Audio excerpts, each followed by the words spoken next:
I I believe this is connected. Well, this is connected. Sorry, because we've been talking about how Russia's fossil fuel prices, or how they've doubled their revenue in this quarter, our most recent quarter, and then the EU ban of Russian oil imports.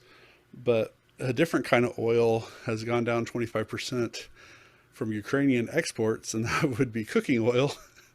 um, and does that look like it's 100% because of the conflict going on, or is that COVID, or is it a combination of the two? Well, yeah, I think you're referring to sunflower oil. Like, Sunflower oil, sorry, yeah, yes. Ukraine's, I believe, the world's biggest grower of sunflowers, and they have a huge sunflower oil um, export, but that's been decimated by that. So, and with wheat too, like there's been some instances lately where uh, Ukrainian wheat was not allowed by the Russians controlling the ports to leave. So Hmm. you've got millions of tons of wheat out of the system. Um, but you also had there's been kind of like a global uh, there's a global cooking oil shortage, and Indonesia recently talked to or they implemented an export ban for palm oil, refined palm oil from the country. They still are exporting crude palm oil, I believe, but it needs to be. They're the palm oil surprisingly in everything, Yeah. and it's just kind of like it's this weird like since we started this podcast, we've talked a lot about how um, this whole supply chain, which is complicated and interconnected, is breaking down before our eyes. And you either find replacements where you don't, you have to make shifts and stuff.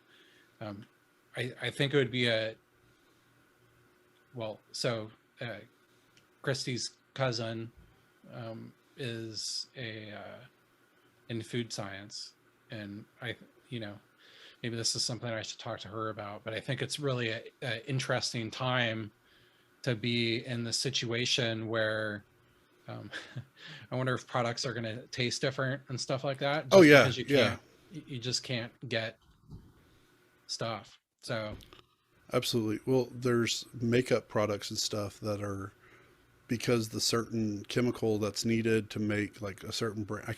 My boss was telling me about this. Like they're out of it everywhere. You can't find it at Walmart. You can't find it at Target. You can't even find it at Target. You know, you can't find it at Dillard's. It doesn't matter where you go. That specific product or that type of product is completely. It's whoever happens to have it. Like they could probably sell it for a lot of money, kind of thing. yeah, It, and because I do work for a government agency. I can't go into a lot of detail about that, but my job is as a shipping, or as a kind of the shipping supervisor for my agency, and we deal with uniforms and we deal with office products and a whole lot of other stuff. I know that color pigments, which were already rare enough before COVID, completely affect our spending power, our turnaround times and stuff. Where we use a certain color pigment that only like two other organizations in the whole world use. oh wow, So we're already paying a higher price for that, just for that reason alone. And then on top of it, the COVID a lot of the shirts and stuff were made in a country, one of the countries that had a lot of their plants get shut down. Um, Allegedly it was America, but I guess we shut down too. Maybe that was the state that shut down. I really don't know. I don't want to know, especially after this conversation.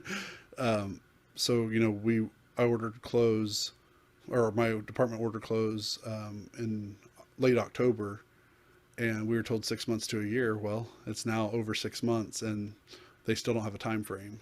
As wow, you and I were talking about before we started recording tonight, envelopes right now are actually a hot commodity.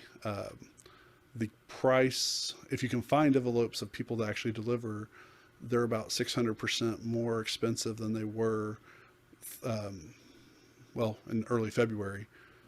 For a 500 count box of a number 10 windowed envelope security, those were, well, those were about $4.35 a box for 500 at the time. Now on Staples, to get that exact same box, which has always been a more expensive box in the company that we have a vendor thing for, I was lucky to find it for $44.59. Wow, that's crazy.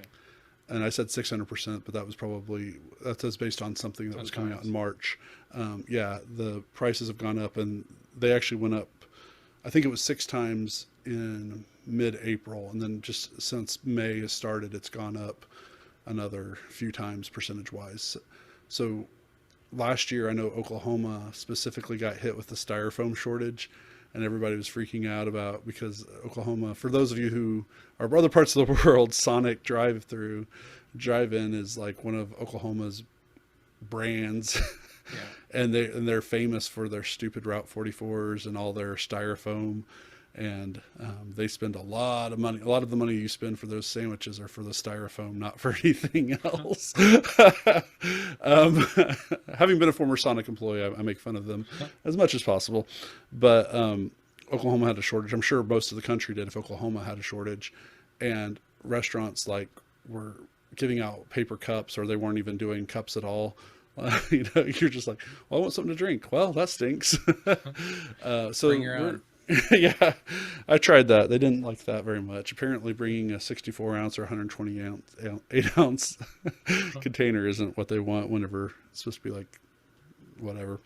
But I think you're absolutely right that we're going to see everything that the things that we don't think make sense are going to be the things that go up in price. In fact, the things that are readily available. My dad, they just actually moved back to Oklahoma this past week, and he was looking at a car lot and stuff, and he says there's like no cars on the lot anymore. There's like the amount of cars on a car lot have shrunk amazingly. So. And then of course, like as you mentioned, gas has gone up. It's just kind of crazy right now. I'm really going to be upset when Dr. Pepper goes up in price. I'm okay if they go to 22 flavors as long as it tastes good though. Well, like I feel like inflation is really discombobulated, I guess. So like it seems more shortage induced rather than necessarily your traditional inflation straight across the board. Like used cars were way up. I guess used car prices are starting to crash. And with you, like we talked briefly about the envelopes, it's like, is that related to the adhesive? Because you have paper readily available. So it's just really kind of this weird, it makes sense when you have this inflation with kind of the excess energy costs, especially with diesel, because diesel is sky high. Even more than gasoline. So that makes sense to be transitioned more long-term into the prices. But it's baby food is another thing that's in shortage. And like, I keep seeing this stuff and I'm like, it's almost like you have a baby or milk? something. Yeah, I know, exactly. But is it the powdered milk? Like it just, the world's been so focused on everything getting there right on time, like the just-in-time inventory. Yeah. And that's really started with COVID, where it really got out of whack. Right. But now it's even like, I remember when they were paying like $2 or $4 for N95 masks at the beginning of COVID. People were faking N95 masks or hoarding them, and it's just it's so crazy. Like